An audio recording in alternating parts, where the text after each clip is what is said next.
इंडियामधील जेवढेही division branches आहेत, प्रत्येक डिव्हिजनमध्ये 20 ब्रांचेस आहेत। तशीच एक आपली डिव्हिजन म्हणजे नाशिक डिव्हिजन। या आजच्या या नाशिक डिव्हिजनमध्ये 20 ब्रांचेसचे प्रतिनिधी साधारण 1000 एजंट या ठिकाणी उपस्थित आहेत। हा एक छोट्या खाणी 1000 एजंटांचा एक छोटासा एक ठिय्या आंदोलन या ठिकाणी आम्ही उपस्थित केलेला आहे। या संदर्भात आम्ही मॅनेजमेंटला हे दर्शवितो की मॅनेजमेंटने आमच्या गेल्या 50 वर्षापासून ज्या मागण्या निलंबित ठेवलेल्या आहेत, ज्या मागण्यांसाठी आम्ही निरंतर या ठिकाणी आमचा संघर्ष करत आहोत, या संघर्षाकडे मॅनेजमेंट मात्र कानाडोळा करत आहेत। या अगोदरही जंतर मंतर तसंच योगक्षेमला आम्ही धरणे आंदोलन केलेले आहेत, पण मॅनेजमेंट आपल्या आडमुखपणा सोडत नसून आमच्या खचीलपणा आम्हाला कसा करता येईल याकडे मॅनेजमेंटचं जास्त लक्ष आहे। एजंटांचा उदरनिर्वाह संपूर्णपणे या धंद्यावर या व्यवसायावर असून आम्ही सर्व एजंट ह्या देशाचे आर्थिक हे आहोत, कणा आहोत। या देशाच्या अर्थव्यवहारामध्ये हा सर्वात मोठा सिंहाचा वाटा हा एजंट असून एजंटांचा बॅकबोन आहे। आणि याच्याकडे जर दुर्लक्ष जर मॅनेजमेंट करत असेल आणि गव्हर्नमेंट जर करत असेल तर त्यांनी याकडे लक्ष देण्याची गरज आहे। दरवेळेप्रमाणे आम्ही आजही या ठिकाणी या आजच्या या कार्यक्रमाचं नियोजन असं की आत्ताच 1 ऑक्टोबरपासून एक नवीन कायदा आमच्या उरावर मॅनेजमेंटने बसवलेला आहे।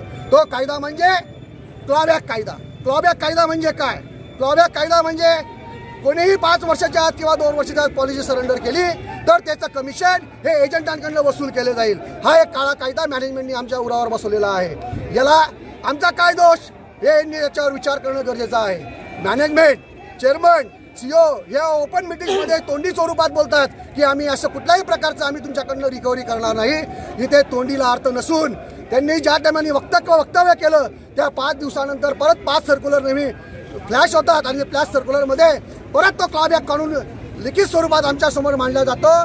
सगळ्या स्कीमच्या खाली तो क्लॉबॅक मांडला जातो। तर चेअरमनच्या वक्तव्यावर आम्ही किती विश्वास ठेवावा यालाही आम्हाला प्रश्नचिन्ह निर्माण झालेला आहे। सो आम्ही चेअरमन साहेबांना एकच रिक्वेस्ट करतो की त्यांनी जसा सर्व स्कीमच्या सर्क्युलरमध्ये क्लॉबॅकचा कायदा त्यांनी आणलेला आहे तसाच त्यांनी एक सर्क्युलर त्यांनी पारित करावं आणि सांगावं की आम्ही अशी कुठलीही रिकव्हरी तुमच्याकडून करणार नाहीत आणि भविष्यात एजंटांच्या वेलफेअरसाठी आम्ही संपूर्णपणे कार्यबद्ध राहू आणि त्यासाठी तुम्ही आम्हाला एक लिखित पुरावा द्यावा आहे की आम्ही अशा पद्धतीने आम्ही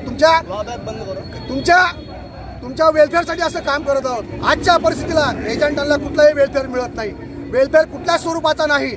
जी ग्रुप इन्शुरन्स मिळते, जो हेल्थ इन्शुरन्स मिळतो तो आमच्या पॉकेटमधून म्हणून आम्हाला तो खर्च करावा लागतो। त्याच्या पॉकेटमधून म्हणून आम्हाला 2 पैसे द्यावे लागतात, तेव्हा आम्हाला मॅनेजमेंटकडून तो इन्शुरन्स मिळतो। तो एक ग्रुप इन्शुरन्स आहे। मॅनेजमेंट स्वतः पदर खर्च कुठल्याही प्रकारचा करत नाही। जो खर्च होतो तो आमच्या खिशातनं होतो, तरी मॅनेजमेंटने याच्याकडे लक्ष देणं गरजेचं आहे। तसंच आमची ग्रॅच्युटी जी आहे, ग्रॅच्युटी गेल्या 65 वर्षापासून 25,000वरून 5 लाखावर आणण्याचा प्रयत्न केला आहे, पण ती 5 लाख सुद्धा आम्हाला मिळत नाही। कारण त्याचं कॅल्क्युलेशन एवढ्या खालच्या दर्जाचं त्यांनी करून ठेवलेलं आहे, की ती ग्रॅच्युटी समोरच्याला मिळणारच नाही, कमीत कमी मिळेल अशा प्रकारचं त्यांचं ते कॅल्क्युलेशन आहे।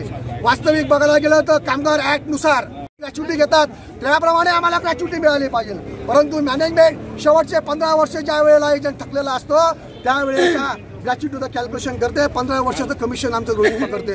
सर्व एखाद्या एजंटनी जर 60 वर्ष काम केलं असेल तरी त्याचे 15 वर्ष मोजते।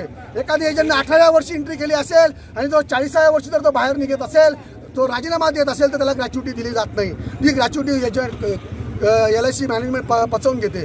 तर हा असे अनेकशे गोष्टी आहेत। गेल्या 65 वर्षापासून आमचा एजंट या गोष्टींसाठी झिजत आहे, आपलं रक्त पिळत आहे। मॅनेजमेंट हे फार आम्ही बोलून कंटाळलो आहे। सर्व मंत्र्यांना, खासदारांना सर्व ठिकाणी आमचे निवेदन झाले। वारंवार तारांकित प्रश्न हा निर्माण केलेला आहे मॅनेजमेंट समोर पण आणि पार्लमेंटमध्ये पण आणि लोकसभेमध्ये पण।